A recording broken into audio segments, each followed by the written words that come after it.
Alors, moi, je suis Alain Lemay, un des administrateurs de la Fondation, où on diffuse les enseignements de Mme Sergerie. Mon épouse Micheline est la directrice. Vous avez des questions tantôt. Alors, Serge nous a parlé des chiffres. Tantôt, il nous disait 3-5. Pour simplement dire aussi que Mme Sergerie a illustré les nombres en pouvoir. Comme par exemple, celui-ci, 3-5, je suis calme. C'est d'une simplicité déconcertante et ça fonctionne. Alors, on n'a qu'à visualiser la carte qui est ici, donc l'illustration avec la vibration 3 et 5.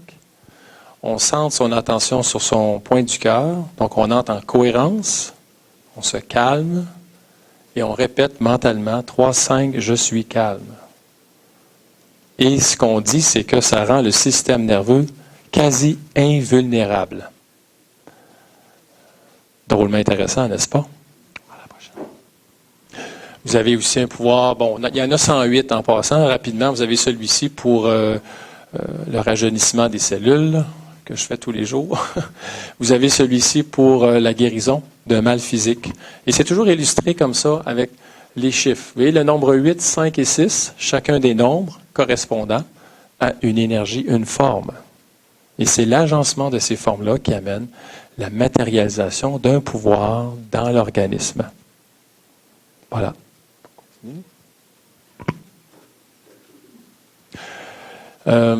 Évidemment, on a parlé beaucoup de la pensée. Alors, mon intention aujourd'hui, c'était de vous démontrer qu'actuellement, en science, on fait des découvertes fort intéressantes.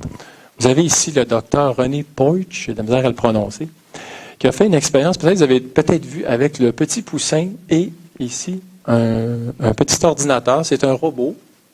Et ce robot-là, qu'est-ce qu'il fait? C'est très, très simple. Il se promène de façon aléatoire sur une surface plane. Et lorsqu'on laisse le robot aller de façon aléatoire, il fait toutes sortes de petits dessins comme ceci, et puis il n'y a rien de très, très spécial. Cependant, ce qu'on fait, c'est qu'on prend des petits poussins, et à la naissance, au lieu de leur présenter la maman, on leur présente le petit robot. Et les poussins s'attachent au robot. C'est ma maman. Donc, on crée un lien d'attachement entre le poussin et le petit robot. On va aller à la diapo suivante. Encore une fois. Et on se rend compte que, et allez sur YouTube, on voit le vidéo, c'est très, très drôle.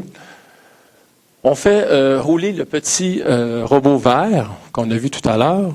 Et à partir du moment où on approche le petit poussin, eh bien, croyez-le ou non, le robot s'approche du poussin. Parce que le poussin, il veut avoir sa maman. Il l'attire. Il y a un lien psychique qui s'est créé entre le poussin et la machine. Il faut quand même le faire. Et ce docteur-là a fait des recherches et ça démontre l'effet fort intéressant. Écoutez, un poussin attire un robot. Je pense que nous, avec le cerveau qu'on a, on serait peut-être en mesure aussi d'attirer certaines choses. Vous en convenez? Bon. Exactement.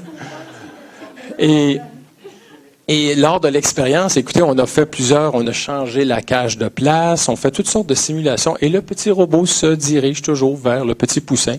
Et on a fait ça avec plus de 600 poussins pour vérifier si c'est véridique. La suivante, rapidement.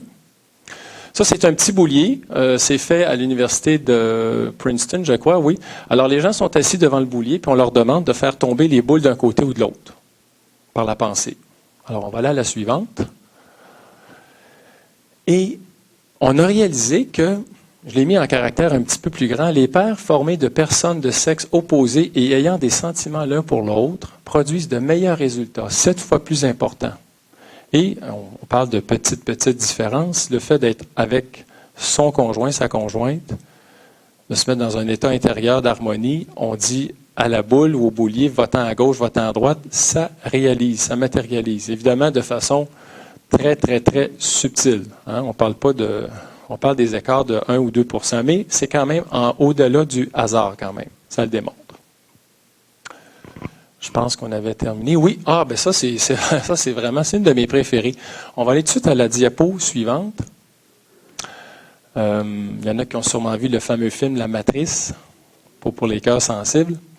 Alors écoutez, ce qui est fort intéressant, c'est qu'Adéla nous a dit il y a 40 ans, tout objet existe, toute matière existe en vertu d'un plan, d'un programme qui l'amène à l'existence. Et aujourd'hui, les physiciens quantiques, les plus modernes, nous disent, ben voilà, nous sommes de l'information. Encore dans Sciences et Vie, on le disait, je l'ai lu encore ce mois-ci, on connaît 4% de la matière visible actuellement. Tout ce qu'on voit, tout ce qu'on mesure, incluant ce qui se fait en physique avec le boson de Higgs actuellement, c'est 4% de la réalité. Le reste, on ignore totalement c'est quoi. Quand même particulier. Alors, la science actuellement nous dit que nous sommes de l'information. M. Girard nous le dit depuis 1h30.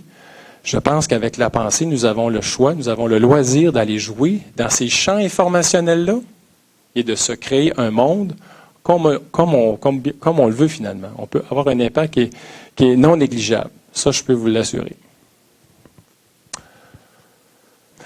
Alors, on vous incite peut-être, en allant sur le site Accueil, vous avez ici à gauche la newsletter. Si vous vous abonnez ici, vous allez recevoir les dernières...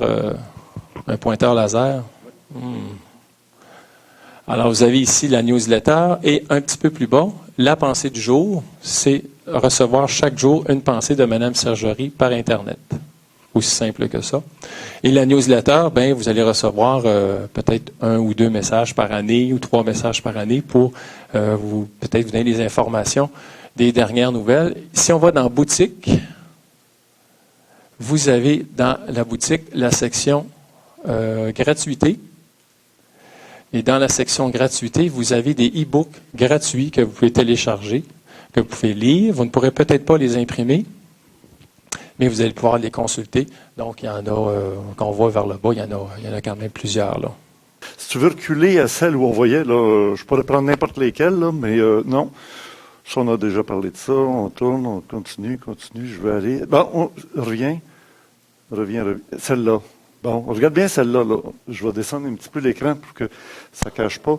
Ça va être très, très court. C'est juste pour vous rappeler. Ici, vous en avez 3. En haut, vous en avez 3. Alors, vous vous souvenez de la question des 2 triangles l'un dans l'autre. Hein?